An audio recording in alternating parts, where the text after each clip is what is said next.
जब गोकू खाना बना रहा था, उसकी बेटी गलती से सेफ के अंदर रेंग गई। गोकू ने अपनी बेटी के रोने की आवाज सुनी। उसने तुरंत पासवर्ड डालकर सेफ खोलने की कोशिश की, लेकिन स्क्रीन पर पासवर्ड एरर दिखा। तभी गोकू को एहसास हुआ कि उसकी पत्नी ने चुपके से पासवर्ड बदल दिया था। अपनी बेटी की रोने की आवाज सुनते हुए गोकू ने तुरंत अपनी पत्नी को फोन किया, जो योगा कर रही थी, लेकिन उसकी पत्नी ने उसकी बात पर बिल्कुल भरोसा नहीं किया। उसे लगा कि गोकू सेफ से पैसे निकालने के लिए यह बेहुदा बहाना बना रहा है। गोकू कुछ समझा पाता उससे पहले ही उसकी पत्नी ने फोन काट दिया। जैसे जैसे उसकी बेटी की चीखें तेज होती गईं, गोकू उसे ढांढस बंधाता रहा और साथ ही 9 पर कॉल किया। जल्द ही रेस्क्यू टीम आ गई। हालात समझने के बाद उन्होंने तुरंत सेफ को जबरदस्ती खोलने के लिए कटिंग टॉर्च मंगवाई, लेकिन सेफ कंपोजिट मटेरियल का बना था और कटिंग टॉर्च का उस पर कोई असर नहीं हुआ। जबरदस्ती खोलना अंदर मौजूद व्यक्ति के लिए और भी खतरनाक हो सकता था। अब सेफ खोलने का एक ही तरीका था, सही पासवर्ड डालना। गोकू दोबारा कोशिश करने ही वाला था कि तभी कैप्टन ने उसे रोक दिया, क्योंकि पासवर्ड पहले ही 2 बार गलत डाला जा चुका था। अब सिर्फ एक ही मौका बचा था। एक बार और गलत पासवर्ड डालने पर सेफ का लॉकआउट सिस्टम एक्टिव हो जाता और फिर 1 महीने तक कुछ नहीं किया जा सकता था। उसी पल मशीन ने चेतावनी दी कि सेफ के अंदर ऑक्सीजन का स्तर गिर रहा है। गोकू ने फिर से अपनी पत्नी को फोन किया,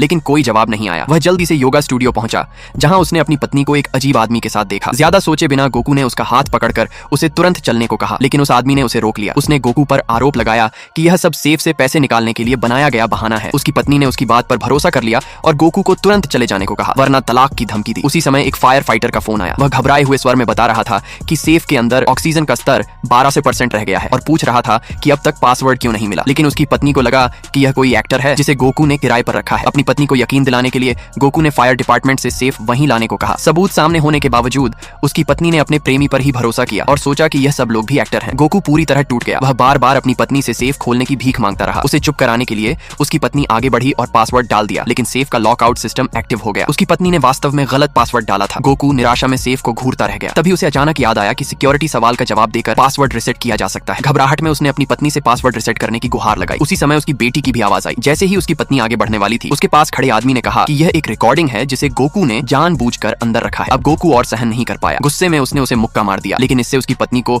उस पर और तरस आ गया और उसने गोकू से तुरंत उससे माफी मांगने को कहा। यह समझते हुए कि उसकी बेटी की ऑक्सीजन खत्म हो रही है, गोकू को अपना आत्मसम्मान निगलना पड़ा और उसके प्रेमी के सामने घुटनों पर बैठकर माफी मांगनी पड़ी। ये देखकर उसकी पत्नी आखिरकार संतुष्ट हुई और उसने पासवर्ड रिसेट कर दिया। जल्द ही सेफ खुल गया। गोकू तुरंत अपनी बेहोश बेटी को अस्पताल ले गया। किस्मत से इलाज के बाद उसकी बेटी की जान बच गई। आखिरकार गोकू ने राहत की सांस ली। इसके बाद उसने अपनी पहचान छुपाना बंद कर दिया। वह अपनी कंपनी लौटा और अपने असिस्टेंट से तुरंत एक वकील से संपर्क करने को कहा। गोकू ने अपनी पत्नी से तलाक लेने का फैसला किया और उसे खाली हाथ घर से निकालने का निश्चय किया। जहां तक उसके प्रेमी की बात है, उसे भी इसकी भारी कीमत चुकानी पड़ेगी। अगर आपको यह कहानी पसंद आई हो तो सब्सक्राइब करना मत भूलिए।